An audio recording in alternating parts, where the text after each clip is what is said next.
Let's face it, being a trucker often feels like you're just juggling all these regulations and deadlines, right? All while trying to make a good living. Yeah, there's constant pressure, it seems. And, it feels like everyone's got an opinion on how you should do your job. Exactly. So that's what we're doing this deep dive. We're going to look into some really key news, different perspectives on what's actually happening in trucking right now. That's the plan. We've pulled together info on, well, everything from the upcoming inspections, some changes maybe to towing laws, Uh-huh. the whole ELD enforcement thing, which never goes away, and even some new tech aimed at helping you find loads easier. And we're trying to take that advice from Hervey over at Life as a Trucker, Yeah. Look at these things from all angles, get the full picture. Absolutely. So we're digging into the CVSA Roadcheck, the big national focus, but also what Arizona's doing specifically. Right. And we'll cover the ELD log stuff, that potentially good news on towing out of Indiana. Yeah, the good faith law. Mack Truck's new load finder, and also what's going on up in Ontario with that whole Driver Inc. situation. So yeah, the mission today is pretty simple. Pull out the important bits, connect the dots for you, the listener. Make it clear what this stuff could actually mean for your time, your money, your future on the road. And keep it straightforward. No law degree needed, hopefully.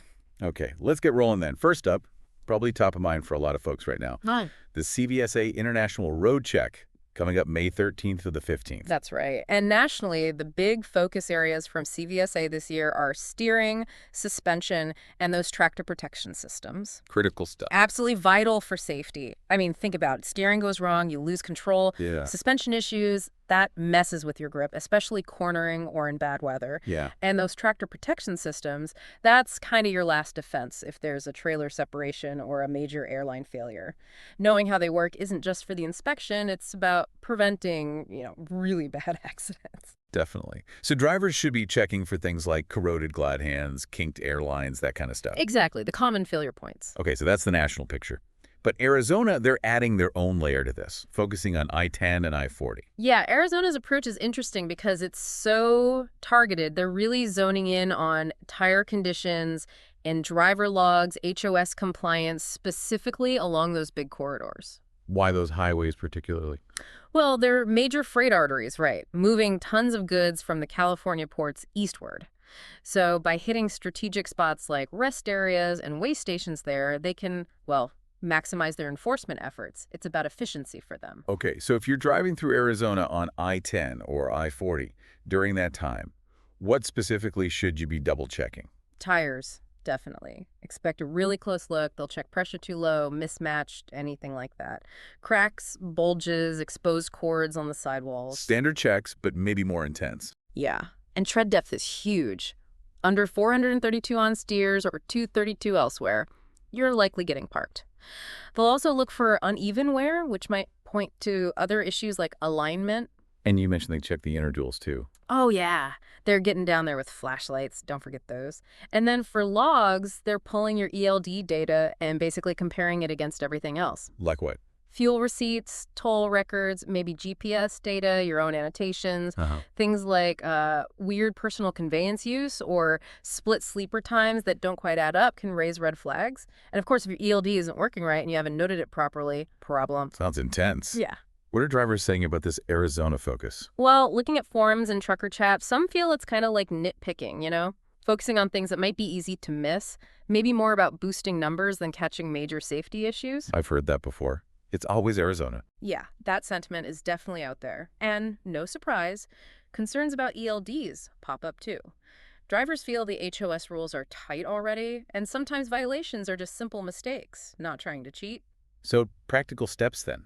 How can drivers get ready not just for Arizona, but the whole road check? The really smart drivers, they're proactive, doing super thorough pre-trips, not just a quick walk around, but actually getting under, using a gauge on every single tire, looking closely. Taking that extra time. Exactly. And spending a few minutes daily reviewing their ELD logs, catching errors, adding notes, making sure the miles and brakes make sense, having a backup plan if the ELD goes down, paper logs ready. Good point. And finally, know your rights during an inspection, but always stay respectful. Being calm and cooperative often helps things go smoother. Yeah, it really shows how that extra pre-trip time can save you massive headaches and lost time later. It's managing your time for you, not just the load. Absolutely. Which leads us right into the other big nationwide focus for the Roadcheck, ELD tampering and fake logs. That's a huge concern for the authorities. Right. Seems like even with ELDs, the log accuracy issue hasn't just vanished. Well, what's really interesting, or maybe concerning, is that violations for false logs and ELD manipulation have actually gone up since the mandate. Really? How does that work? The thinking is, yeah, ELDs create a digital trail, but maybe some drivers are finding new ways to try and beat the system. And paradoxically, the tech itself makes it easier for officers to spot inconsistencies now. So what are inspectors actually looking for? What counts as tampering? They're watching for devices that might automatically reset driving time, any unauthorized software changes to the ELD itself, drivers maybe disconnecting the ELD, Oh, okay. or even using a second, like, burner logging device. And for falsification, red flags are things like HOS violations that just don't match the distance-driven, weird PC usage patterns, brakes that look too perfect for the conditions. Like exactly 30 minutes every time, no matter what. Kind of, yeah. Or unexplained gaps or overlaps in duty status. And remember, they're cross-checking this stuff. GPS, fuel receipts, inspection times, toll records. Your log has to match the real world. Why so much focus on ELDs right now? Few reasons. One, like we said, violation numbers are up. Two, the tech officers use to audit ELDs roadside is better now. Faster downloads, better pattern recognition. They're getting more training on the tricks, too. Makes And let's be real, good enforcement stats during Roadcheck look good for the agencies trying to boost road safety, right? Show they're tackling fatigue. So what are drivers saying about all this ELD heat? Sounds like a lot of pressure. You hear a real mix. Some drivers, especially OOs, feel like they're not trying to break rules. They're just trying to survive with tight schedules, maybe unrealistic demands from brokers or shippers sometimes. The system creates pressure. That's the feeling. Company drivers might mention pressure from dispatch. And then there's the tech itself, glitches, confusing interfaces, not enough training that can lead to mistakes that look like violations. So best advice for drivers to protect themselves with this ELD scrutiny. Know your device, really know it inside and out, how it works, how to make annotations correctly, how to pull up your past logs. If you're unsure, learn. Annotate everything clearly. Using PC, explain why. ELD acting up, switching to paper, note it down meticulously. Got it. Make the story clear. Exactly. Your logs need to tell the same story as your receipts and your route. And keep all that supporting paperwork, BOLs, receipts, dispatch info organized and handy. It backs you up. And if you do get caught tampering or falsifying, what happens? It can get pretty serious. Fines, definitely. Being put out of service, which means lost time, lost loads. It hammers your CSA score, which affects everything: loads, insurance, maybe future jobs or leases. Ouch. And in bad or repeat cases, you could even lose your CDL suspension or disqualification. Just not worth the risk. You know, it highlights that while we need to get the pressures drivers face, compliance is crucial. Maybe the solutions are better planning or communication, not messing with logs. Okay, let's shift gears. Some potentially good news from Indiana about towing. A new good faith law passed. Yes, this could be a really welcome change for a lot of truckers. It's a new law aimed at tackling predatory towing practices in Indiana. It kicks in July 1st, 2025, though. Predatory towing, yeah, that's definitely been a major pain point. What does this Indiana law actually do? Several key things. Tow companies will have to give you detailed, itemized invoices. No more mystery charges. It also puts caps on towing charges, and daily storage fees should stop those insane bills. That sounds good. And maybe the biggest thing, it forces a quicker release of your truck even if you're disputing the bill. You get your truck back, sort the payment disagreement later. Plus, these good faith clauses offer some wiggle room for minor unintentional stuff, like maybe parking slightly over a line if the signage was bad. Wow, that sounds like it could actually make a real difference for drivers hit with those crazy tow bills. Why is this such a big deal? Think about the chain reaction. A bad tow means missed deadlines, lost income, maybe DO2 violations, storage fees piling up, endless stress dealing with dispatch and the tow company. Yeah, it's a nightmare. This law could save drivers thousands in fees and lost work. For owner-operators especially, that kind of financial hit can be devastating. This offers some protection. What's the initial reaction from drivers hearing about this? Overwhelmingly positive, mostly. Lots of experienced drivers who've been burned are saying it's about time. But there's also some caution like, okay, the law is passed, but how well will it actually be Right, enforced? enforcement is key. There's this feeling that some tow operators have gotten away with charging whatever they want for too long because drivers are under pressure to just pay and get moving. It really shows you need to see both sides, though drivers are happy, but the towing industry probably isn't thrilled. Yeah, I bet. What are their concerns? They argue it could hurt smaller tow businesses, saying the price caps aren't realistic with their own costs going up. They worry about more unpaid bills, more legal fights. But interestingly, some tow companies, the ones who say they already operate fairly, actually support it. They're tired of the bad apples giving the whole industry a bad name. Since it's not until July 2025, what can drivers do now to protect themselves in Indiana, or anywhere really? Good question. Even before the law, be smart. Always take pictures, phone photos of your truck and where it's parked before you leave it. Visual proof is gold if there's a dispute. Good habit anyway. Definitely. Always ask for that itemized invoice before you pay. Understand the charges. Keep all your receipts, even if you pay just to get your truck back. You might still be able to file a complaint later with the state AG or DOT and maybe get reimbursed under existing consumer laws. And check with your company. Yeah, if you're a company driver, know your carrier's towing policy and procedures. This whole situation is a good reminder to try and see different angles the drivers struggle, but also the pressures on legitimate businesses, even if you don't agree with how some operate. Okay, let's move over to new tech. Mack Trucks rolled out a load finder feature in their Mack Connect system. Yeah, this is an interesting one. Could potentially streamline things quite a bit for drivers using Mack trucks. The idea is simple. Help find nearby freight, cut down empty miles, boost revenue. So it's basically a load board built right into the truck system. How does it work? Pretty much. If you're using Mack Connect already for tracking and diagnostics, this lets you search for loads near you. It suggests matches to minimize deadheading, lets you filter by distance, rate, weight, whatever. Shows potential revenue too. Yep, gives an estimate. The whole point is integrating it into the tech that's already in the cab, so you're not juggling multiple apps on your phone or tablet. Why is something like this maybe extra valuable right now? Well, with freight rates being, kind of up and down and fuel costs still high, those empty miles just kill your profit, especially for independents. Finding a backhaul or a nearby load quickly could really help fuel efficiency in the bottom line. Less reliance on brokers, maybe. That could be part of the appeal, yeah. Yeah. Maybe more transparency, less hassle finding that next load. And like we talked about with ELDs, anything that reduces the number of different tech systems a driver has to deal with could be a plus. Less tech overload. What's the early feedback? Are drivers who use Mack Connect liking it? Seems like cautious optimism. Drivers already comfortable with Mack Connect see the convenience. But there are questions. Like, if you run mostly rural routes, will there be enough loads posted in those areas? Good point. Coverage matters. And is it really more helpful for big fleet managers than for a single owner operator whose routes might change all the time?